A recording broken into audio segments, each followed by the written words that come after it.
저는 제3성전이라는 다큐멘터리를 2013년도에 만들어서 공개한 적이 있었습니다. 제3성전 영화는 아무래도 마지막 때에 예루살렘에서 일어날 일들에 대한 내용을 다루다 보니까 그 후로 우리나라에서 요한계시록에 관해서 연구를 많이 하시거나 또 책을 쓰신 분들이라면 대부분의 분들이 저에게 책을 보내주시는 것 같았습니다. 그래서 제 책장에는 본의 아니게 마지막 때에 관한 책들, 특히 요한계시록에 관한 책이 많이 꽂혀 있는데요.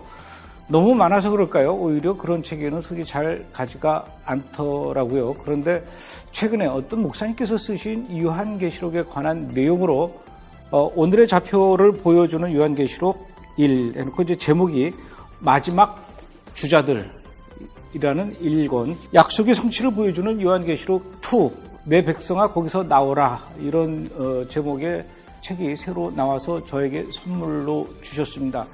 제가 그동안 받아왔던 요한계시록에 관한 책들 중에서 가장 알기 쉽고 또 한 번 손에 쥐면 내려놓을 수 없을 만큼 아주 흥미진진하게 써 내려간 책, 그렇게 많이 제가 만나보지 못했는데 이번에 제가 받은 이 두 권의 책이 저에게는 그런 책이었습니다.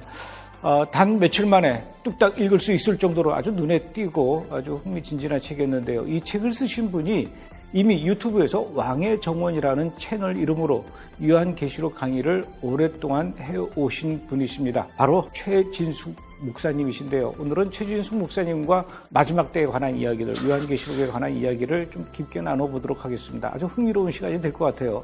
목사님 어서 오십시오. 반갑습니다. 안녕하세요.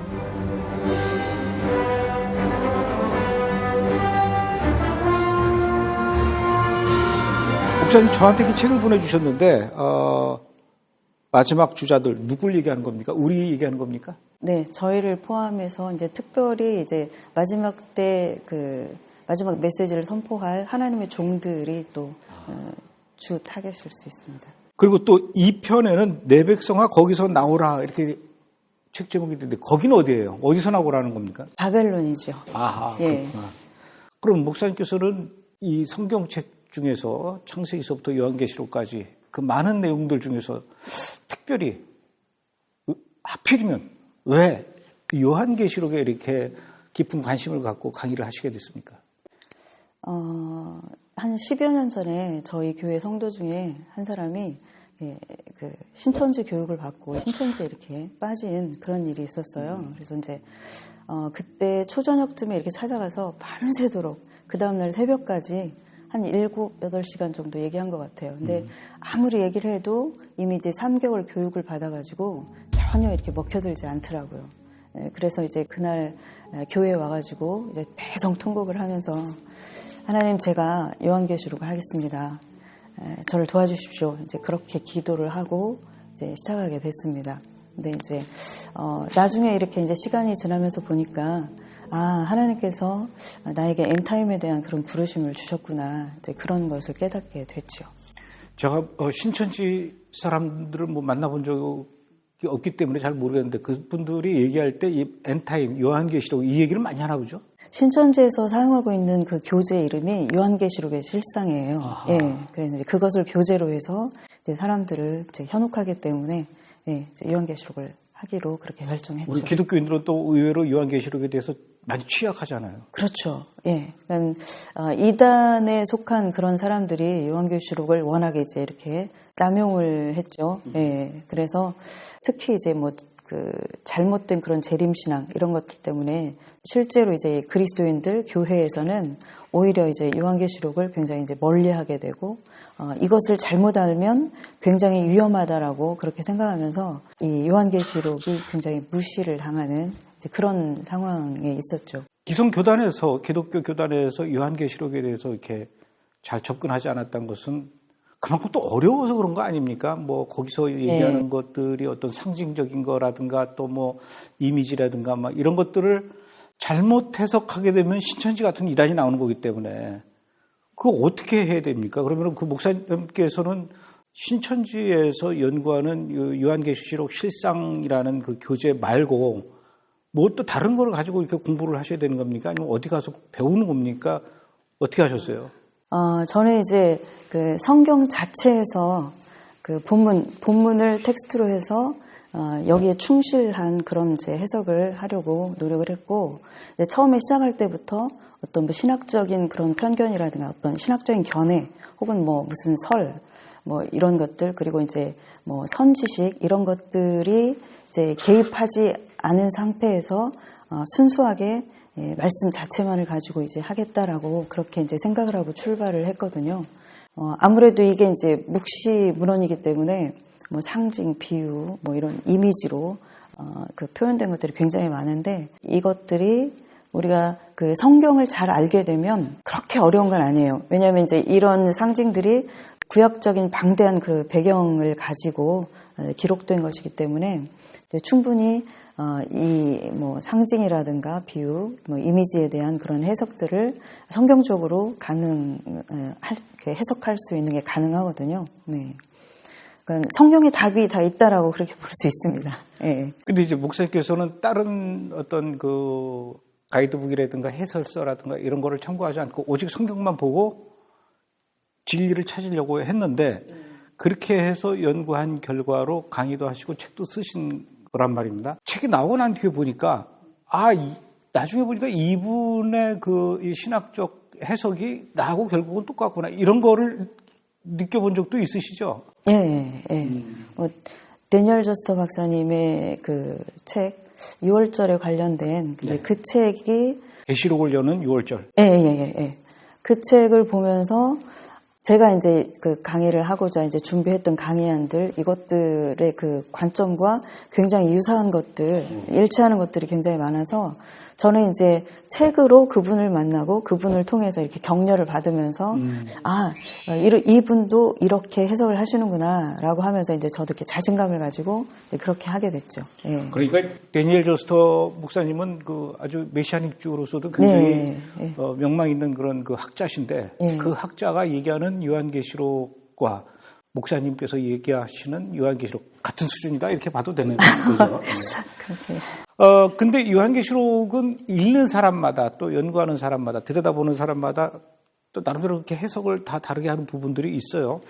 그래서 이제 신학적 논란이 일어나기도 하고 그러는데, 왜 그런 거 있지 않습니까? 전천년설을 주장하는 분도 있고, 뭐 후천년설을 주장하는 분도 있고, 또 뭐 14만 4천 명에 대한 이야기, 또 뭐 6번째인, 7번째인, 막 이런 얘기하는 것도 있단 말입니다.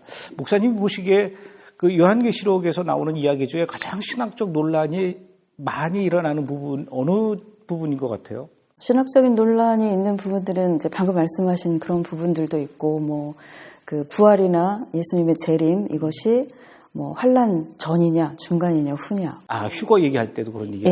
예. 뭐 그런 것들 아주 다양하게 있는데, 제가 생각했을 때 그런 것들이 이제 신학적인 논란이 되는 이유는 이 종말론에 대한 그 사람들의 어떤 신학적인 견해, 입장, 이제 그런 것들이 오히려 논란을 빚어내는 것이라고 그렇게 생각을 하거든요. 왜냐하면 이제 종말론에 대한 신학적인 입장에 따라서 그 본문들의 해석이 달라지니까요. 예. 그렇게 되는 거고요. 예. 그럼 목사님께서 생각하시는 가장 성경적인 종말론, 뭐라고 생각하십니까? 종말론은 이제 하나님 나라의 개념하고 직결되어 있는 건데요. 하나님의 나라는 이제 두 가지 개념을 가지고 있습니다. 그래서 그 이미 임한 하나님의 나라, 그 다음에 장차 도래할 그런 하나님의 나라, 두 가지 개념이 있는데, 그동안 굉장히 오랜 세월 동안 그 신학적인 분위기, 그 배경들이 이미 임한 그 하나님의 나라에 굉장히 그 치중되어 있는, 그것을 지나치게 강조한 이제 그런 분위기였어요. 그래서 어떤 종말적인 그런 그 의미를 포함하고 있는 그런 장차 도래할 하나님의 나라, 이제 거기에 대해서는 굉장히 이렇게 색안경을 끼고 바라보는 이제 그런 분위기가 됐죠. 그렇지만 이제 그 예수님께서 이제 전하신 천국 복음이라든가 아니면 뭐 사도들의 가르침, 이런 것들을 봤을 때 이미 임한 하나님 나라, 현재적인 하나님 나라의 통치를 받으면서 동시에 장차 도래할 하나님의 나라를 궁극적인 그런 목표로 삼고 살도록 이제 그것을 그 촉구하는 어떤 가르침이었는데, 그동안에 이제 기독교에서 그 신학적인 그런 배경들이 지나치게 이제 그 이미 임한 하나님 나라에 치중되어 있었죠. 근데 이제 그거는 목사님께서 나름대로 이제 요한계시록 성경책을 보시면서 연구하고 정리한 결론인데 아까 말씀드렸던 것처럼 제가 요한계시록은 읽는 사람마다 또 해석을 다 달리한다 이렇게 얘기했지 않습니까? 예. 이 책 내용을 책을 쓰기 전에 왕의 정원이라고 하는 그 유튜브 채널에서 이미 요한계시록에 대해서 쭉 강의를 하셨단 말입니다. 혹시 그 유튜브 강의를 보고 그건 당신 생각이야. 나는 달라. 그러면서 막 목사님한테 뭐 댓글로라든가 아니면은 뭐 이메일이나 전화로 해서 생각이 다르다고 이렇게 주장하면서 심지어는 공격적으로 이렇게 논쟁을 걸어오고 이런 분들도 있었습니까? 대부분은 이제 이 요한계시록 강의를 들으시고 너무 좋아가지고 이제 너무 기쁘다, 이제 기쁨을 뭐 혹은 감사를 이제 같이 나누고 싶어서 이제 그렇게 댓글을 다시거나 뭐 전화를 하신 분도 계시고, 네, 찾아오신 분도 계시고 그런 긍정적인 반응들이 많이 있었는데 이제 두 부류인 것 같아요. 이제 첫 번째는 신천지와 같은 그런 이단에 속한 사람들이 이제 그런 댓글 같은 경우는 이제 과감하게 삭제를 하고요. 그리고 두 번째 부류는 이제 말씀하신 것처럼 그거 아니다, 이게 맞다, 뭐 이런 식의 주장을 하시는 분들인데 뭐 이제 공격이라기보다는 이제 자기 주장을 강하게 하시는 거죠. 근데 이제 뭐 그런 경우는 저는 이제 그냥 침묵하죠. 제가 이제 그런 질문을 드린 이유는 요즘은 별로 안 와요. 워낙 제가 좀 분위기가 좀 이제 쌀쌀맞게 보이는지 요즘은 좀 그런 이메일이나 그런 전화가 좀 덜한데 예전엔 정말 그런 전화들을 제가 많이 받고 시달림을 많이 받아본 경험이 있기 때문에 한번 여쭤본 건데 제가 그 예전에 제3성전이라는 영화를 만들었지 않습니까? 근데 어떤 목사님이나 어떤 또 이스라엘에 계시는 선교사님 분들 중에도 그런 분이 있어요. 무슨 얼어 죽을 제3성전이냐? 제3성전은 절대로 세워질 수 없는 거다. 이렇게 얘기하는 그런 분들도 있는데 저는 뭐 그 영화를 통해서 제3성전이 꼭 세워질 거다 이렇게 주장하는 게 아니라 현재 이스라엘의 정통 유대인들이 그들의 오랜 소망인 제3성전을 건축하려고 이렇게 준비하고 있으니 이걸 우리가 어떻게 봐야 되느냐 이런 차원에서 어떤 문제점을 이렇게 제시해 주려고 영화를 만들었거든요. 그런데도 그렇게 막 그 저한테 제3성전은 절대로 지어질 수 없다 이렇게 얘기하는 분들도 있고 그런데 요한계시록을 오랫동안 연구하시고 책을 쓰신 우리 목사님 입장에서는 그러니까 마지막 때에 예루살렘에 유대인들이 지으려고 하는 그 제3성전이 건축될 거라고 생각이 되십니까? 제가 봤을 때는 한 일회가 마지막 이제 인간 역사의 마지막 7년이죠.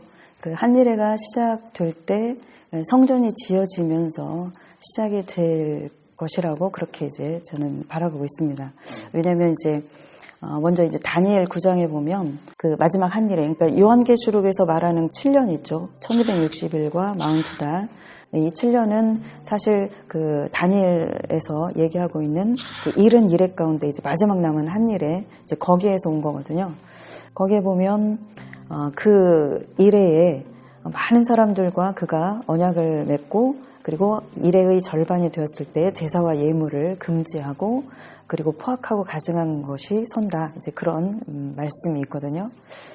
거기에서 이제 그 제사와 예물을 금지한다라고 이제 그렇게 얘기를 하고 있는데 유대인들에게 있어서 제사를 드리고 예물을 드릴 수 있는 곳은 유일하게 한 곳이거든요. 하나님께서 거룩하다고 정하신 곳 성전산에 있는 예루살렘 성전이죠. 그래서 그때의 이제 한일의 그 기간에 성전 제사가 드려진다라는 이야기라고 그렇게 볼 수 있고, 그 다음에 이제 그 다니엘의 이런 그 이야기, 그 다니엘서의 말씀을 예수님께서 마태복음 24장에서 이제 인용하시면서 말씀하시거든요. 선지자 다니엘이 말한 바 멸망에 가증한 것이 거룩한 곳에 선 것을 보거든 너희는 유대에 있는 자들은 산으로 도망하라. 이제 그런 말씀을 이제 하시거든요. 그리고 이제 데살로니가후서 2장에서도 바울도 이제 그런 그 마지막 때 이제 예수님의 그 강림하실 것에 대해서 이제 교훈을 하면서 그러니까 적그리스도죠. 그 멸망할 자 그가 하나님의 성전에 앉아서 자기가 하나님이다라고 그렇게 내세운다. 이제 그런 말씀을 하거든요. 그리고 이제 또 가장 이제 큰 이제 본문은 이제 요한계시록 11장의 본문에서 보면 사도 요한이 이제 한니레의 그 환상으로 이렇게 들어가면서 가장 먼저 경험하는 것이 그 성전과 제단을 측량하는 것이거든요. 이런 뭐 구약이나 신약의 이런 그 성경들을 봤을 때 아마도 마지막 인간 역사의 마지막 7년인 그 한니레가 시작할 때 성전이 세워지지 않을까, 그렇게 예상을 해볼 수 있겠습니다. 어떻습니까? 목사님께서 보시기에는 지금 요한계시록을 읽으면 읽을수록 또 더 깊게 들여다보면 들여다볼수록 연구하면 할수록 지금 우리가 마지막 때에 살고 있다, 이것을 느낄 수 있습니까? 요한계시록의 그 궁극적인 방향성은 이제 역사적인 종말을 향하고 있거든요. 그건 뭐 부인할 수 없는 사실이고, 근데 이제 요한계시록의 구조를 보면 굉장히 간단해요. 그 마지막 인간 역사의 7년인 그 한니레, 그리고 이제 한니레가 끝나면 이제 부활과 휴거, 그리고 재림으로 인한 그 이제 약속이 성취되는 거, 그 다음에 이제 그 세상 나라를 심판하시고 하나님의 나라, 그 영원한 하나님의 나라가 서는 거, 그래서 이제 구원이 완성되는 거, 그래서 굉장히 이제 단순합니다. 근데 이제 요한계시록에서 지금 우리가 살아가고 있는 그 시대를 가늠할 수 있는 이제 그런 시기에 대해서 얘기하고 있는 부분은 아주 이제 적어요. 그러니까는 이제 저희가 지금 살고 있는 이 시대를 기점으로 해서 볼 때 거의 다가 미래적인 이야기입니다. 그리고 이제 왜냐하면 이제 한니레부터 이렇게 본격적으로 그 환상이 이제 시작되기 때문에, 근데 이제 그 이전의 환상에서 그 한니레 이전의 시기는 첫째인에서 넷째인까지 딱 그 기간이 이제 그 이전에 한니레 이전의 시기거든요. 이제 다섯째인부터는 이제 한니레이니까 그렇다면 우리가 살아가고 있는 이 시대가 마지막 때인가 정말 뭐 어느 시점쯤에 우리가 지금 와 있는가 뭐 이런 것을 생각한다는 것은 이제 한니레를 향해서 우리가 얼마만큼 가까이 와 있는가, 이제 그거하고 같은 질문이거든요. 근데 이제 제가 이렇게 이제 요한계시록 본문을 보고, 그리고 이제 이 요한계시록에서 지금 6장에 나와 있는 이 인을 떼는 이 과정을 그대로 뭐 순서나 내용 이런 부분들에 있어서 굉장히 일치하면서 이제 좀 더 자세하게 설명을 하고 있는 게 이제 이 마태복음 24장이거든요. 예수님께서 이미 직접 이 마지막 메시지에 대해서 그 말씀을 이제 제자들에게 하고 가신 거죠.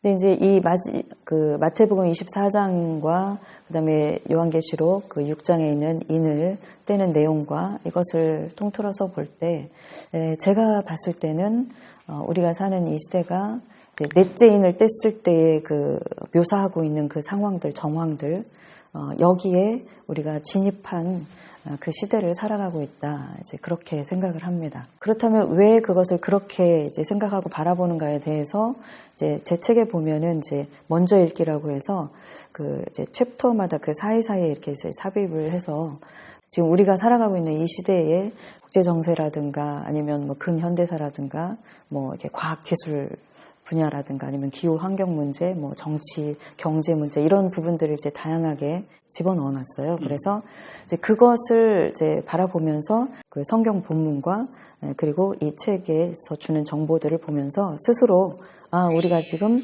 어느 시대의 좌표에 있구나라는 것을 스스로 이제 판단하실 수 있도록 이제 그렇게 구성을 해놨습니다. 그럼에도 불구하고 이 요한계시록은 진짜 문장 하나, 단어 하나 잘못 해석하면 삐끗하면 이상한 데로 빠지게 되고 사이비가 되고 이단도 되고 막 그렇게 된단 말입니다.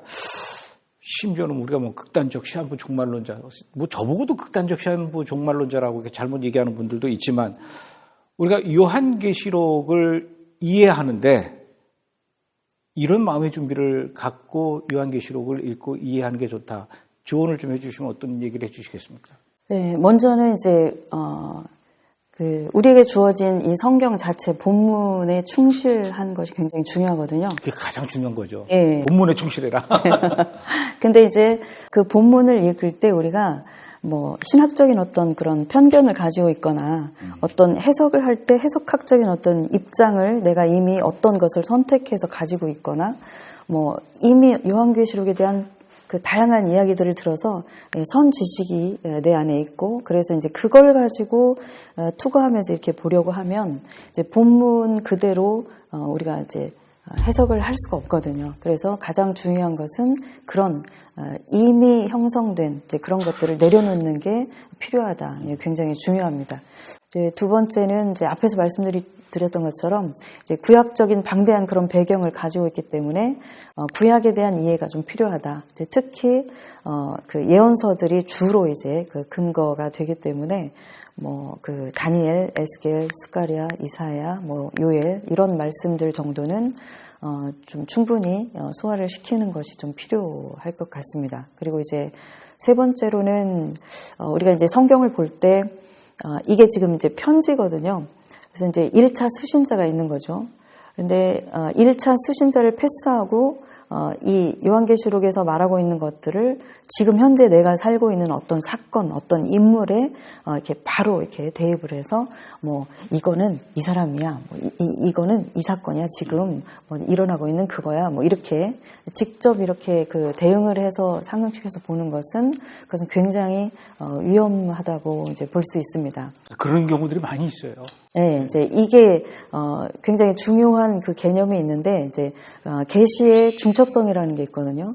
그러니까 성경에서 이제 이렇게 예언이 주어질 때 그 예언이 가까운 미래에 대해서 예언을 하면서 동시에 먼 미래의 것을 함께 예언하는 이제 그런 방식으로 이루어진 예언들이 상당히 많이 있습니다. 그래서 이제 이런 경우는 가까운 미래에 있는 이 사건하고 먼 미래에 일어날 이 사건이 공통점을 가지고 있는 거죠. 그렇기 때문에 이 공통점을 가지고 있기 때문에 이것을 이렇게 겹쳐놔도 하나의 사건처럼 이렇게 보이는 이제 그런 식으로 이제 예언이 주어지는 경우들이 많이 있는데 말하자면 지금 이 요한계시록을 받고 있는 소아시아 7교회의 그 주제와 이 시대에 우리가 읽고 있는 이 요한계시록이 주는 주제가 이제 공통된 것이죠. 그래서 이제 마지막에 요한계시록 말씀을 이제 그 결론적으로 맺을 때도 22장 7절에 보면 이 예언의 말씀을 지키는 자는 복이 있다 이렇게 말씀하시거든요. 그래서 요한계시록을 보는 사람의 관심의 초점이 이 요한계시록을 통해서 우리에게 주시고자 하시는 메시지가 무엇인가? 그렇다면 우리는 어떻게 이것을 살아낼 것인가? 이제 이 삶의 문제에 우리의 관심의 초점이 있어야 됩니다. 그리고 이제 마지막으로는 이스라엘에 대한 성경적인 관점을 가지고 있어야 이 요한계시록을 바르게 풀 수 있습니다. 왜냐하면 이 한일에 대해서 이제 예언하고 있는 이 다니엘에서도 이제 하나님께서 예언으로 주실 때 이른 이레가 이스라엘 백성들과 그다음에 거룩한 성 예루살렘을 위해서 이른 이레의 기한을 정하셨다 그렇게 말씀하시거든요. 그러니까 결국은 지금 요한계시록에서 그 허리 부분을 차지하고 있는 게 이제 한일의 기간의 사건들인데 이 한일회가 이스라엘을 위해서 준비되었다라는 것이죠. 1차적으로는. 네. 그래서 이 요한계시록의 그 예언의 중심에는 이스라엘이 있습니다. 그리고 또 그뿐만 아니라 이제 1장부터 시작부터 끝까지 시종일관 그 이스라엘을 염두에 두면서 이렇게 그 메시지가 이렇게 흘러가고 있는 그런 게 있기 때문에 이스라엘을 배제시키고 혹은 이제 소위 말하는 이제 대체 신학을 가지고 요한계시록을 볼 때는 이제 전체 이야기가 완전히 다른 이야기가 되어버릴 수 있어요. 거기서 이단이 나오는 거예요. 네. 그래서 이제 성경적인 그리고 성령님께서 정말 우리에게 의도하시는 그 의도대로 우리가 이제 요한계시록을 해석하고 보려면 이스라엘에 대한 관점이 좀 재조정되고 성경적인 관점을 가져야 된다라고 하는 것이 중요한 또 주제입니다. 제일 중요한 말씀을 해주셨네요. 목사님 혹시 그 요한계시록 책이 나왔는데 다음에 뭐 또 준비하고 있는 강의 시리즈라든가 또 강의를 해야 또 책이 나오지 않습니까? 뭐 준비하고 있는 거 있습니까? 일단은 좀 쉬고 싶어요. 네. 제일 듣기 싫은 말이 그 얘기예요. 사실은 뭐 저도 영화 만들어 놓고 얼마 안 됐는데 다음 작품은 뭡니까? 그러면 아니 이제 애 나가지고 겨우 대출 끊었는데 다음에는 언제 또 날 겁니까? 그런 거하고 똑같아. 그래요. 어쨌든 좀 이 책이 좀 많이 팔렸으면 좋겠습니다. 내 백성아 거기서 나오라. 바벨론에서 나와라. 네. 네. 나와서 어디로 가야 됩니까? 광야로 가야 됩니다. 광야로 가야 되고. 그 다음에 마지막 주자들, 우리 믿는 자들을 대상으로 결국은 마지막 주자들이 바벨론에서 나와서 광야로 가자. 뭐 이 얘기죠? 두 분의 책 내용이. 아닙니까? 마지막 주자들은 이제 11장에서 나오는 두 증인에 이제 초점이 맞춰진 그런 이제 제목이고요. 그 다음에 이제 내 백성아 거기서 나오라, 그것은 이제 바벨론이 멸망하는 그 장면을 보여주면서 18장에서 내 백성아 거기서 나와라. 그렇지 않으면 너희들도 이렇게 이제 멸망하게 된다. 이제 그 얘기를 하거든요. 그래서 이제 모든 그리스도인들을 향해서 세상 문화에서 그 음란함과 우상숭배와 그 돈을 추구하며 살아가는 그 삶에서 이제 나와서 이 광야는 전적으로 하나님만을 신뢰하는 그런 곳이잖아요. 절대적으로 하나님만을 의지해야 살 수 있는 곳. 그렇지 않으면 생존이 불가능한 곳이죠. 그래서 그런 어떤 믿음으로 이제 살도록 그렇게 이제 추구하는, 권유하는 이제 그런 메시지입니다. 여러분, 제가 브래드쇼를 시작한 지 이제 거의 얼추 한 8년이 돼 갑니다. 그러나 그 8년 동안의 그 세월 속에 요한계시록과 이 마지막 때에 관한 책을 쓰신 분을 만나서 인터뷰하거나 이렇게 소개한 적이 단 한 번도 없었습니다. 그만큼 예민하고 또 쉽지 않은 그런 부분이기 때문에 그랬죠. 그러나 오늘 제가 소개하고 만나 뵀던 이 최진숙 목사님께서 쓰신 이 두 분의 요한계시록 그 강해 이 책은 절대로 어렵지 않고 우리가 피부에 와 닿을 정도로 이렇게 쉽게 잘 정리해 놓은 책이라고 생각이 돼서 이제는 우리가 무조건 어렵고 두렵다고 해서 피할 것만이 아니라 마지막 때를 살고 있는 우리 마지막 주자들이 어떻게 살아야 되는지, 그리고 이 하나님의 때를, 마지막 때를 어떻게 우리가 알고 준비해야 되는지를 좀 건전하게 알아야 되지 않을까, 이런 생각을 하게 되었고요. 또 그런 측면에서 이 책이 좀 많이 좀 읽혔으면 좋겠습니다. 여러분들 이 책을 구입하는 방법을 제가 밑에 이렇게 자막으로 소개해 드릴 테니까 들어가서 많이 좀 구입해 주시고요. 목사님 이렇게 책 쓰시고 나서 피곤하시고 그럴 텐데 이렇게 귀한 시간 내주시고 또 좋은 얘기 해주셔서 고맙습니다. 감사합니다. 감사합니다.